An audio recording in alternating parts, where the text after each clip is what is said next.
damos un salto de época y entramos ya en la Edad Media, donde comienzan a surgir las primeras controversias en torno al tema de la Eucaristía.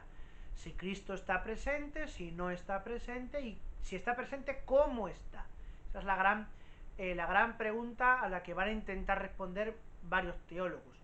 Algunos darán soluciones equivocadas, que no llegarán a la herejía, porque luego, bueno, se retratarán, pero habrá otros, pues que sí, que se empecinarán en el error, y eso dará pues una fuente de conflictos serios en esta época.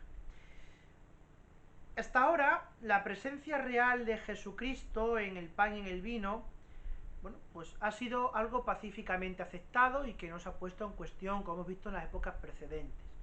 Pero a partir de los siglos IX al XI, los teólogos comienzan a preguntarse ¿cómo es posible? Y por consiguiente, pues será inevitable que haya explicaciones, una más acertada y otra menos acertada. Nos vamos a detener en este punto para entender cómo surge, porque ya sí estamos tocándolo con las manos, el concepto de transubstanciación. ¿Cómo surge y a qué se quiere responder en este sentido? Dejaremos a un lado la teoría de Amalario de Metz, dado que más que herejía, te digo, es una interpretación un poco ambigua de la comprensión del misterio de Cristo. La primera controversia. Venga, entramos ya en materia, que esto es un punto ciertamente apasionante. La primera controversia es la que se da entre Pascasio Radberto y Ratramno. Pascasio Radberto y Ratramno. Vamos a ver quién es. Pascasio Radberto es un abad de Corbie. Estamos en el año 792-865, cuando vive este señor, abad de Corbie, y expone su teoría eucarística en su obra Liber de Corpore et Sanguine Christi, el libro sobre el cuerpo y la sangre de Cristo, en el año 844. Su pregunta fundamental es la siguiente, atentos: en la Eucaristía, ¿se encuentra la misma carne de Cristo que nació de María, padeció en la cruz y resucitó? ¿O no? ¿O es otra diferente? Esa es la cuestión a la que quiere resolver. A lo que responde que efectivamente no es otra que la que nació de María y padeció en la cruz y resucitó en del sepulcro. Está ahí, no hay ningún problema. Para este autor, ojo, en lo relativo a la Eucaristía, nos movemos en el plano de la fe, ya que los sentidos y las especies eucarísticas nos informan de cosas distintas. Él dice, bueno, no es posible que sea el mismo cuerpo que nació de María, que estuvo en la pasión, que resucitó, si yo lo que veo es pan, si las especies son las del pan y del vino. Según él, en la consagración se produce una mutación interior del pan y del vino que devienen, que se convierten en cuerpo y sangre de Jesús. La sustancia del pan y del vino se cambia eficazmente en carne y sangre de Cristo. Hasta aquí no hay ningún problema, hay un cambio de sustancia. Pero ¿de dónde parte la concepción de Pascasio Radberto? Es un autor eminentemente realista, tal como lo fuera, por ejemplo, San Ambrosio de Milán, del cual pues es seguidor bastante, ¿no? El núcleo de la teoría de Radberto es establecer una línea de continuidad histórica entre el Jesús histórico y el Cristo presente en la Eucaristía. Aquí vamos a tener ya el punto de conflicto. ¿Cómo salva? La pregunta, ahora bien, sería esta, ¿no? ¿Cómo salva el salto que hay entre lo real, lo sensual, es decir, lo que entra por los sentidos, y la fe? Añadiendo que esta presencia de la verdadera y misma carne de Cristo está en el pan eucarístico, pero in misterio, es decir, espiritualmente, de tal manera que en realidad no podemos comer a Cristo con los dientes. Aquí viene ya el error. Él dice, sí, hay una conversión, es la carne de Cristo, pero espiritualmente. No está sustancialmente, no está materialmente. No puedo triturar con mis dientes, hincar, como decía San Juan Crisóstomo, hincar los dientes en el cuerpo, en la carne de Cristo. Es una concepción espiritual. Él pretende salvar así esa continuidad histórica, ¿no? Lo que fue físico ahora es espiritual. Y ahí está donde él patina un poco, ¿no? Para él, la acción consecratoria, velada por los símbolos, nos permite una presencia mística de Cristo bajo las especies eucarísticas, que contendrían el mismo cuerpo nacido de María, muerto en la cruz y depositado del sepulcro. Pero para él, ya digo, es un misterio, no algo más real. Hemos de tener en cuenta que este autor, como en general de la misma época, se mueve siempre en el plano de la explicación alegórica y no metafísica. Siglo IX al XI es un siglo donde comienzan todos los manuales de teología o de liturgia que pretenden explicar la Santa Misa, que se mueven todos en la alegoría. Es el gran siglo del alegorismo. Incluso los manualillos, los misales para seguir la celebración, todos estaban en explicaciones alegóricas, ¿no? Pues la casulla es el manto con que Cristo fue vestido, el manípulo son las cuerdas con que ataron sus manos, todos son explicaciones alegóricas. Pascasio Radberto lanza su teoría con su explicación errónea sobre el misterio eucarístico y la contestación la va a encontrar en uno de los monjes de su propio monasterio, que es Ratramno de Corbie, Ratramno de Corbie, que muere en el año 870, estamos todavía en el siglo IX. Quien escribe otro libro, contestando a este, es su De Corpore et Sanguine Christi, en el año 859, que estaba dedicado también al rey Carlos el Calvo.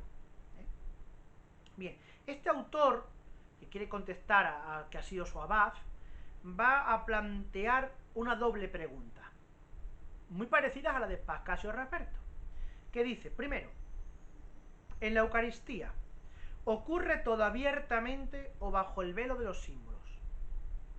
Y la segunda, en la Eucaristía, ¿tenemos el mismo cuerpo que nació de María, murió y resucitó, o es otro diferente? ¿Veis que es una pregunta que se hacía Pascasio Radberto? Bien, antes de responderlo y de ver cómo se resuelve todo esto, diremos que Ratramno, a diferencia de Pascasio Radberto, tiene una concepción, digamos, más simbólica de las cosas, ¿no? Él distingue muy bien entre figura y verdad, y lo que es verdadero, o lo que es manifiestamente demostrable por lo sensible, sin necesidad de los signos ni de los símbolos. Por tanto, en esa distinción que hace Ratramno, dice, bueno, en la Eucaristía hay que distinguir lo que se ve, es decir, el pan y el vino, los accidentes del pan y del vino, bueno, accidentes digo yo, él no lo dice así, y lo que es en verdad, que es el cuerpo y la sangre. Lo primero es lo visible, lo captable por los sentidos, por lo sensorial, mientras que lo segundo pertenece al plano de la fe y por tanto es invisible. Ni se ve el cuerpo, ni se ve el cambio, pero no significa que no exista ese cambio, pues este será espiritual, invisible y misterio. En la Eucaristía, dice Ratramno, no podemos afirmar una conversión real y cruda en cuerpo y sangre de Cristo, de modo que éste padeciera físicamente, sino más bien una presencia sacramental y espiritual. Y por tanto, hasta aquí no hay nada que objetar, todo está correcto y, claro, es decir, no hay una conversión física, la hostia no cambia físicamente, ¿no? Pero sí una conversión espiritual y misterio, que es lo que ve la fe, no lo ve en nuestro propio sentido. ¿Dónde va a dar el patinazo? ¿Dónde va a estar el error de Ratramno? Bueno, pues que esa visión simbólica le hace ver que para él las cosas diferentes no son lo mismo. No son lo mismo. Esa distinción la lleva a un punto extremo. Por lo tanto, no puede haber continuidad histórica entre el cuerpo de Jesús, el cuerpo histórico de Cristo, y la presencia de Cristo en la Eucaristía. Lo mismo ocurre, ya digo, con el cuerpo de Cristo. Uno es el que nació de María, murió y resucitó, sería el Jesús histórico, el Cristo histórico, y otro es el que la Iglesia celebra actualmente la liturgia en el tiempo.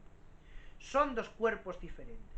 El pan y el vino, concluye él, serán cuerpo de Cristo en la medida en que suministran la vida eterna al tomarlos, pero no desde el punto de vista sensible. Ahí está la controversia entre los dos. Se contestan, pero claro, vemos que ambos, pues, aunque difieren en su argumentación, caen en el mismo error de distinguir el Jesús, la carne del Cristo histórico, del Jesús histórico, de la verdadera carne que se hace presente y real en la Eucaristía. ¿Cómo se resuelve esta cuestión? Bueno, ambos, Pascasio Radberto y Ratrano de Corbí, afirman que hay una conversión del pan y del vino en cuerpo y sangre del Señor, pero a falta de una terminología depurada y conceptos claros, que entonces o hasta entonces no los hay, por eso no se le puede achacar ningún mal en ese sentido, difieren en el cómo. Ellos reconocen lo mismo, pero difieren en el cómo se produce esa conversión y esa presencia. Para el primero, para Pascasio Radberto, dijimos que la verdad es igual a la realidad, y si no se corresponde la verdad con la realidad, no puede haber continuidad. Y para Ratrano, la verdad es sólo aquello que puede mostrarse por los sentidos. Si mis sentidos no pueden captar la carne de Cristo, entonces no habrá una continuidad histórica. O sea, desde puntos de vista distintos llegan a la misma conclusión errónea. Ambos saben que Cristo está de manera invisible y espiritual en el pan y en el vino. Pero el fallo de Ratrano está en distinguir entre el cuerpo que anduvo en Palestina y el eucarístico, mientras que el fallo de Pascasio, o mientras que Pascasio Radberto, admite que es el mismo, pero de forma diferente. Las dos posturas pueden considerarse en rigor, dado que no hay una terminología definida adecuadamente, pero mantiene la misma creencia, en rigor pueden decir que son legítimamente católicas, aunque con matices diferentes. Vamos a ver ahora que cuando se vaya profundizando en el tema, pues esto irá adquiriendo otro aquilatamiento.